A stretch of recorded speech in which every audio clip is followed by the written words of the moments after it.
Hello students. इस video में हम लोग क्लास 9 सिविक्स का लास्ट चैप्टर को कवरअप करने वाले हैं, जिसका नाम है working of institution.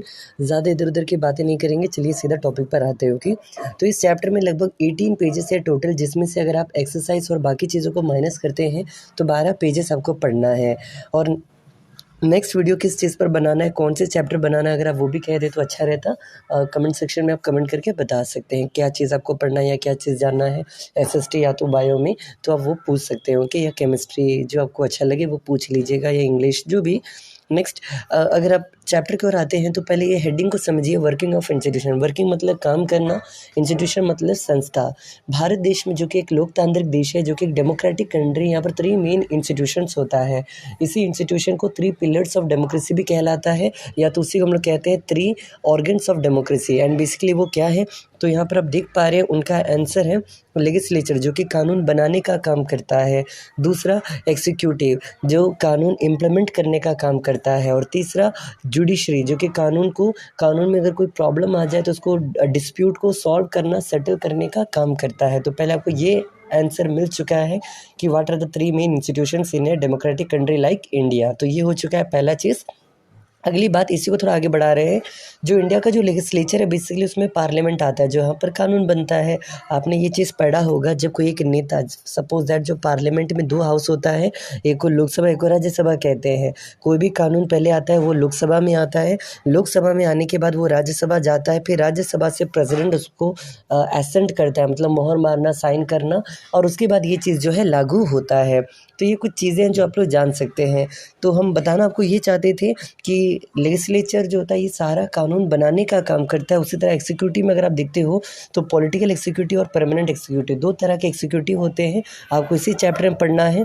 Political executive वो होता है जो टेम्परेरी पीरियड के लिए होता है, जो कि डायरेक्टली इलेक्टेड होता है। जैसे मान लीजिए कोई एरिया से कोई नेता चुना गया है तो वो पॉलिटिकल एग्जीक्यूटिव कहलाएगा। लेकिन मान लीजिए कोई आदमी ने मेहनत से, ईमानदारी से, या जैसे भी उसने गवर्नमेंट एग्ज़ाम क्रैक किया है तो वो परमानेंट एग्जीक्यूटिव कहलाएगा। और इंडिया में सबसे बड़ा जो परमानेंट एग्जीक्यूटिव का जो एग्ज़ाम होता है वो यूपीएससी कंडक्ट करवाती है, और उसके तहत जो आपको पोस्ट मिलता है वो है IAS, IPS, IFS, IFoS, IRS, इन सब का पोस्ट आपको मिलता है। ओके, तो आई होप आपने पहले ये समझ लिया कि इंस्टीट्यूशन कौन कौन से हैं। अब आगे बढ़ते हैं, चैप्टर की ओर आते हैं और एक एक पेजेस वाइज आपको समझाते हैं। तो अगर आप इस चैप्टर में पढ़ने आते हो, सबसे पहले आपको पढ़ना होता है ऑफिस मेमोरेंडम क्या होता है। तो आंसर सुनिएगा। जब एक कानून मान लीजिए पार्लियामेंट से पास हो गया, मान लीजिए प्रेसिडेंट ने उस पर मोहर भी मार दिया, उसके बाद वो क्या होगा, वो उस मिनिस्ट्री के पास जाएगा। मान लीजिए कोई शिक्षा नीति में कोई बदलाव लाना हो तो पहले पार्लियामेंट में इसका चर्चा होगा, देन उसके बाद वो मिनिस्ट्री ऑफ एजुकेशन के पास जाएगा। देन मिनिस्ट्री ऑफ एजुकेशन क्या करेगा, डिपार्टमेंट ऑफ एजुकेशन को वो फॉरवर्ड करेगा।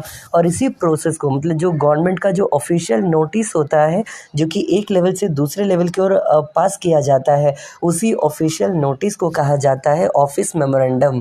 तो अगर आपसे कोई इंग्लिश में पूछ दे what is office memorandum, the answer will be the official notice of the government agency और the government is known as office memorandum. तो पहला चीज़ ये हो गया।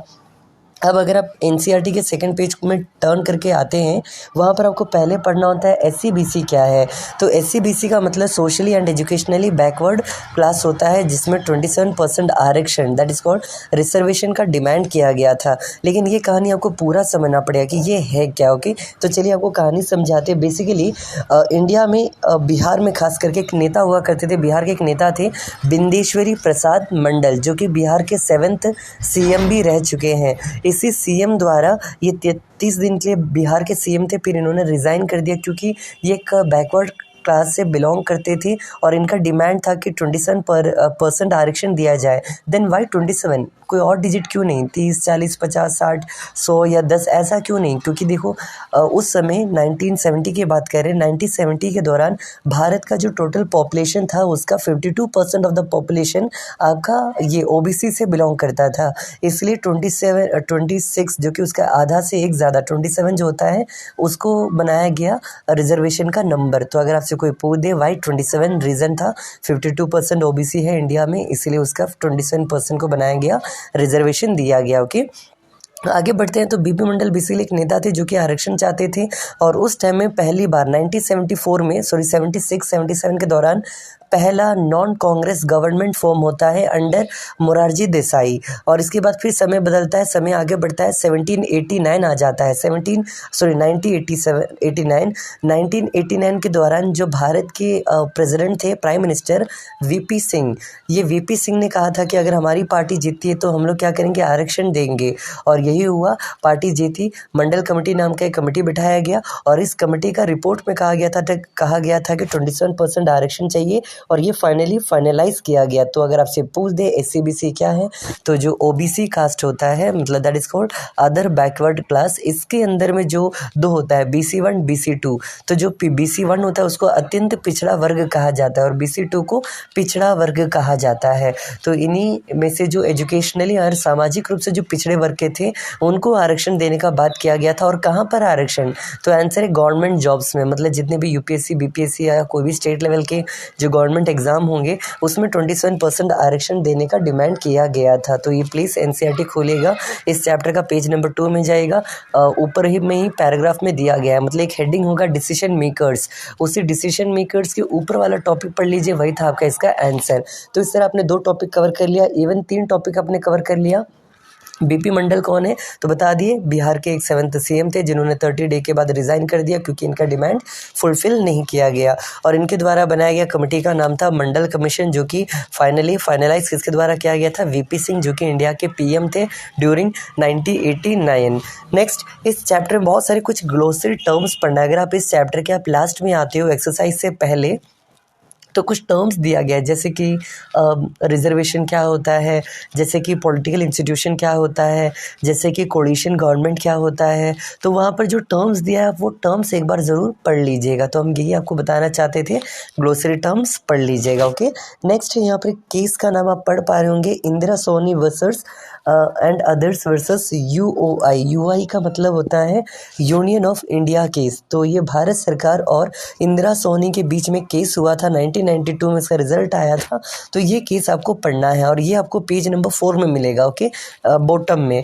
तो ये है कि अगर आप पूछोगे तो बस इतना समझ लीजिए, इंडिया में एक आदमी थे जिनका नाम था इंदिरा सोनी, जो कि एक जर्नलिस्ट थे। इनको ये बात पसंद नहीं आया कि आरक्षण नाम का चीज़ दिया जा रहा है और इससे आगे जाके प्रॉब्लम होगा, ऐसा इनका मानना था।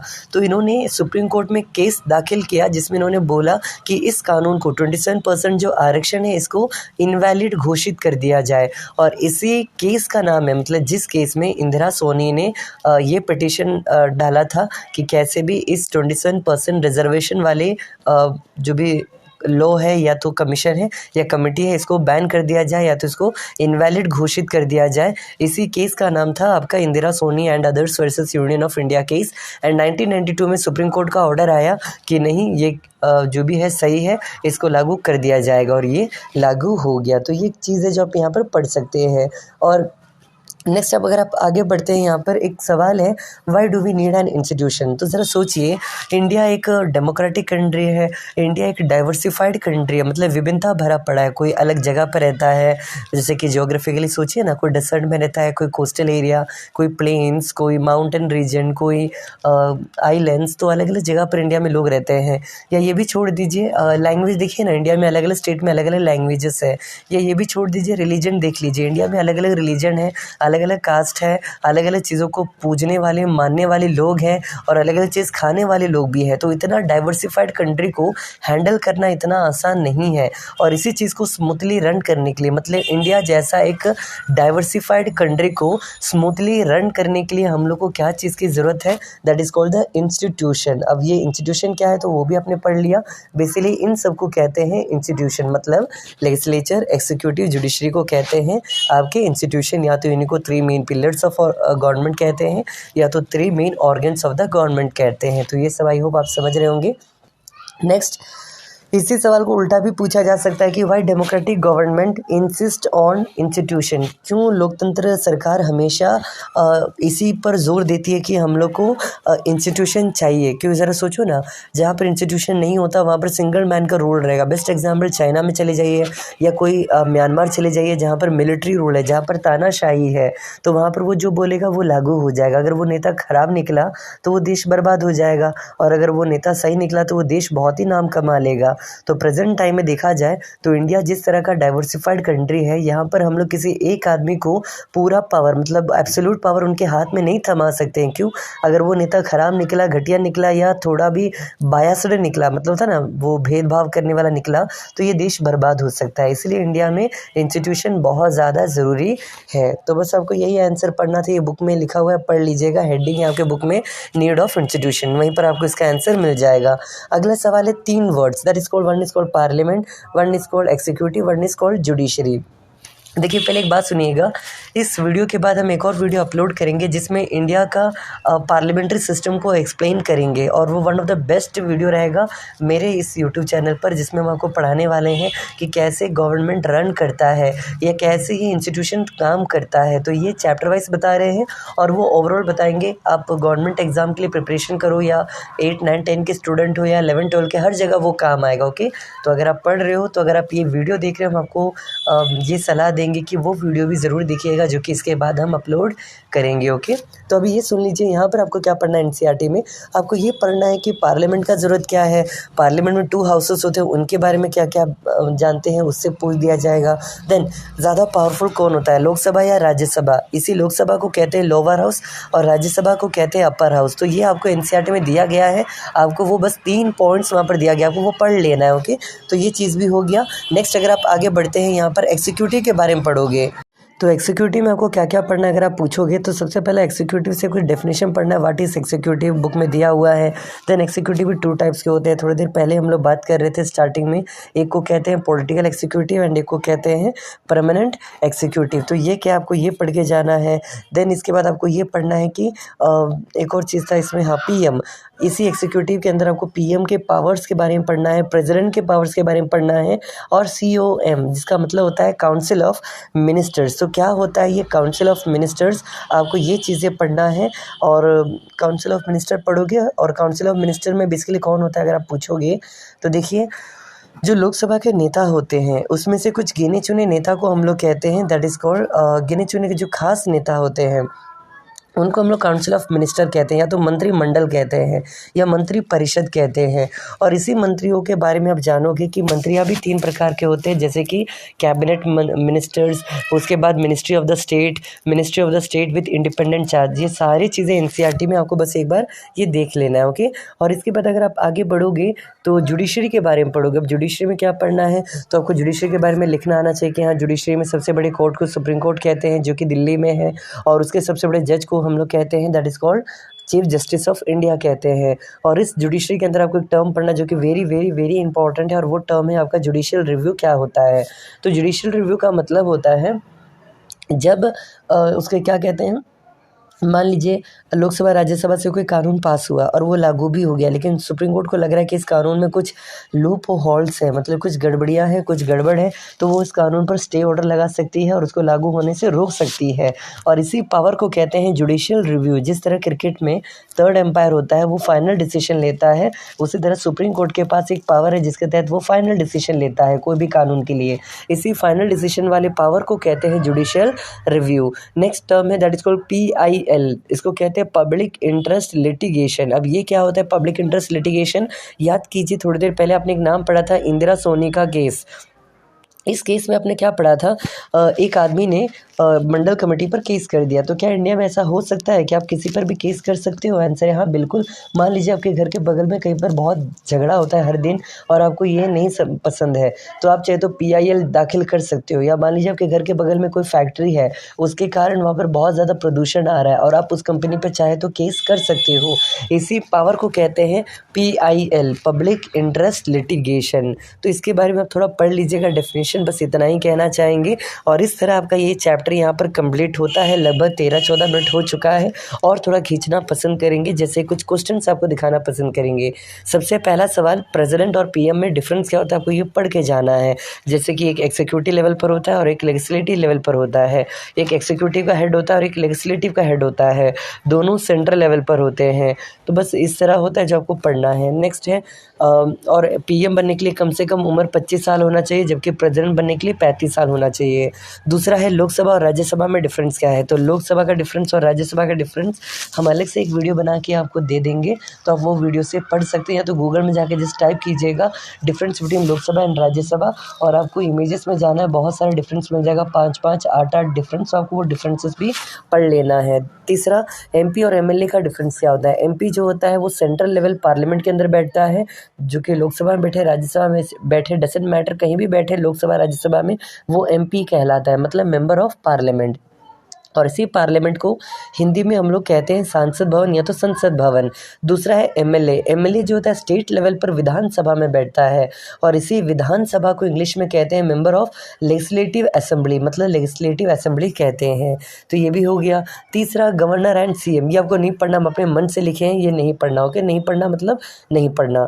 चौथा है आपका परमानेंट एंड पॉलिटिकल एग्जीक्यूटिव, ये पढ़ना है आपको, ये इंपॉर्टेंट है, तो आपको ये पढ़ के जाना है कि परमानेंट और पॉलिटिकल एग्जीक्यूटिव में डिफरेंस क्या होता है। स्टार्टिंग में ही बोले थे, आप वो याद रखिएगा, ओके।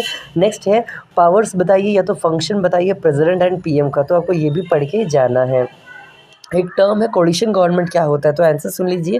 जब डिफरेंट ग्रुप या डिफरेंट आइडियोलॉजी वाले पार्टी एक साथ मिलकर जब सरकार बनाती है, क्यों, just for ruling the government, है ना, मतलब सरकार बना के राज चलाना चाहती है, और उसको कहते हैं coalition government. Best example Bihar ले लीजिए, यहाँ पर प्रेजेंट टाइम में आरजेडी और जेडीयू, जो कि टोटल डिफरेंट पार्टी है।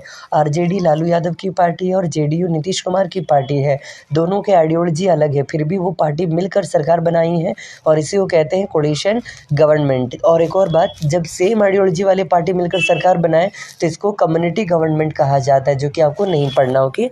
लास्ट वन, आपके एनसीईआरटी में एक बॉक्स के अंदर नाम पढ़ना है प्रेसिडेंशियल सिस्टम, जो कि अमेरिका में होता है। जिस तरह इंडिया में पार्लियामेंट्री फॉर्म ऑफ गवर्नमेंट होता है, आपके अमेरिका में प्रेसिडेंशियल फॉर्म ऑफ गवर्नमेंट होता है। जैसे आपने नाम सुना होगा जॉय बिडेन, अभी के प्राइम मिनिस्टर हैं, सॉरी प्रेसिडेंट हैं अमेरिका के, 46th प्रेसिडेंट है, तो वो प्रेसिडेंट का पावर वहाँ चलता है, लेकिन इंडिया में पीएम का ज़्यादा पावर चलता है। और इस तरह ये सब बताकर आपका चैप्टर यहाँ पर फिनिश हो गया। लगभग 16, 17, 18 मिनट का आपका ये वीडियो रहा। आई होप आपने समझा होगा इस चैप्टर क्या क्या है, एक बार समराइज़ कर लीजिएगा, और एक बार में कोई चीज़ आप अच्छे से नहीं समझोगे, 2-3 बार सुनिएगा तो आपको ये दिमाग में बैठ जाएगा, ओके। तो बस इस वीडियो के लिए इतना ही, और जैसे कि बोले थे कि अगला एक वीडियो आने वाला है जो कि मोस्ट इंपॉर्टेंट वीडियो है, वो भी देख लीजिएगा। यहाँ पर जो जो चीज़ नहीं बताए वहाँ पर हम अच्छे से समझाएंगे, जैसे कि सुप्रीम कोर्ट के नीचे होता है हाई कोर्ट, हाई कोर्ट के नीचे डिस्ट्रिक्ट कोर्ट, और डिस्ट्रिक्ट कोर्ट के नीचे सब ऑर्डिनेट कोर्ट। तो ये सब क्या है आपको उस वीडियो में बताएंगे। इस वीडियो के लिए इतना ही, और ये भी समझा दिए कि लोकसभा राज्यसभा चाहे कहीं भी बैठे उसके नेता को एमपी कहा जाता है। बस इतना ही। आई होप आपको वीडियो समझ आया होगा। इस वीडियो के लिए इतना ही। Thank you.